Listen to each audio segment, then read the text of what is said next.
Welcome to this Destiny video blog where Margaret Lomas shares her expertise on many aspects of property investing.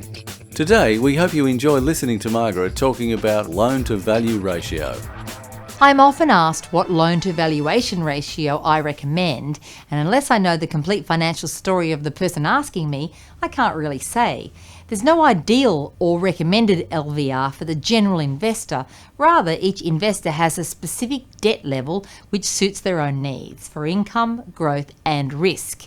The term gearing relates to the process of borrowing to apply a leveraging effect to your own funds to invest in a greater number or wider range of assets. The higher you gear an investment portfolio, the more you multiply the risk of loss as well as the return. Understanding how gearing impacts on risk and return is important for all investors so that you can match your own needs and risk profile to suitable levels of gearing. An investor with a long time to retirement, a good income and sufficient excess funds has more appetite for risk and so can probably afford to more highly gear, while an investor who may need the funds sooner and who has little chance of replacing lost funds should adopt a lower gearing strategy. Let's take a look at a number of different gearing levels which an investor might choose and explore the type of investor that these levels might suit. An investor who's borrowing 80% or more of the value of the property they wish to buy is one who shows an appetite for risk. It means that you only have a small margin for value swings. If your property falls in value by 20%, you'll own nothing.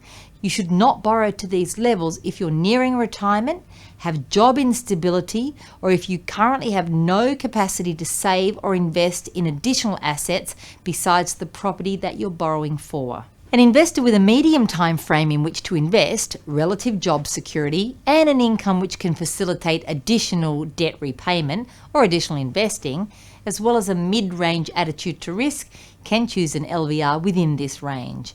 A fall in the value of security property is unlikely to result in total loss of personal wealth, and at these levels of gearing, there's still a good amount of leveraging which enables the purchase of more assets and so the exposure to higher levels of growth and wealth creation. An investor with a short time to retirement, a limited amount of years available to work, and a small amount of savings is well advised to keep their gearing levels below 60%.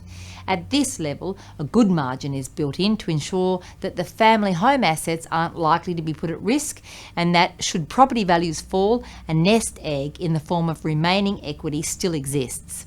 This nest egg could then be used to undertake an alternative investing strategy to compensate for any losses which may have been incurred through a poor choice of property investment or through market value decreases. My advice to all investors is to treat any advice or invitation to invest using high levels of gearing with the utmost care and consideration, and know your personal appetite for risk. Wise investors usually maximize their gearing levels at 80% and attack debt reduction with vigor and commitment to reduce this quickly. Remember that for every $1 of property that you own, that's $5 more that you can buy with leveraging. So constant debt repayment and acquisition of equity is a crucial part of every property investment strategy. Thank you for watching this great video by Margaret Lomas of Destiny Financial Solutions. Destiny has been helping investors for more than 2 decades. Our fantastic Portfolio Success program is a flexible delivery of support services where you choose the length of time you need us, from as little as just 2 months.